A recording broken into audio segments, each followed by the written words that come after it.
I never thought I'd live to see this. A time when the entire planet is in massive crisis mode.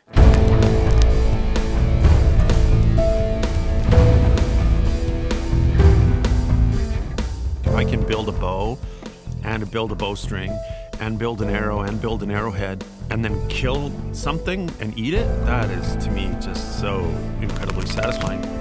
We just opened our eyes after 7 years and look at the forest floor, and it's like a produce salad gone wild. It's a little bit humbling. I didn't think that it would be as transcendent an experience after 7 years of focusing specifically through the series on wild food, but also a whole lifetime of just quadding over this stuff and not viewing it the way that someone with respect for the natural world should view it. Beautiful, biodiverse, probably nutritious as hell for you, and a dish that we couldn't have eaten here 10 days ago, and we probably can't eat here 10 days from now. It's got spruce tips, dandelion root, and dandelion flowers, but we kind of covered a ton of gin. I wanted to go more single varietal.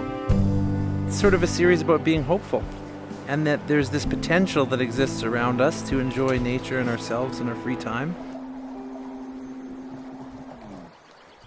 A piece of lead went into my arm there, and another piece went into my nostril right there. We're gonna sleep under the cliffs of this ravine. We slept in the cave with no tent last night, just under the stars. We've caught lots of fish and we've caught lots of big fish. This was one of 2 deer. They ran straight at me. I squatted down and waited. There's a little bit of terror in meal preparation because of this rocket stove. I keep burning my crotch.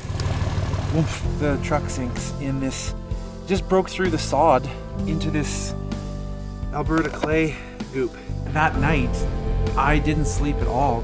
But what an experience. I was applying for this animal, for the draw, before I even knew that there was a Southern Alberta. You think, what a work of art. There's been a lot of talk, I'm not gonna lie. A porcupine turducken. There's a million things you can do that are everyday sort of industrial foods that you can make with really epically cool ingredients that is so special it just blows your mind.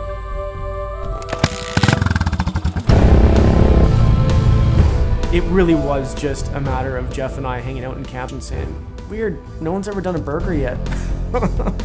This isn't the first time that I've put pizza pots inside a bologna log. I did that before I was an internet celebrity and a smash hit movie star. We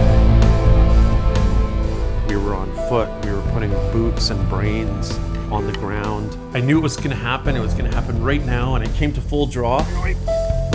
Figure out what your palate likes for food and figure out what your body and your brain like for engagement with the outdoors. And when you start to build those stories, the piece of land becomes a different part of you. It was uncomfortable and cold and wet, but it was just, I was alive.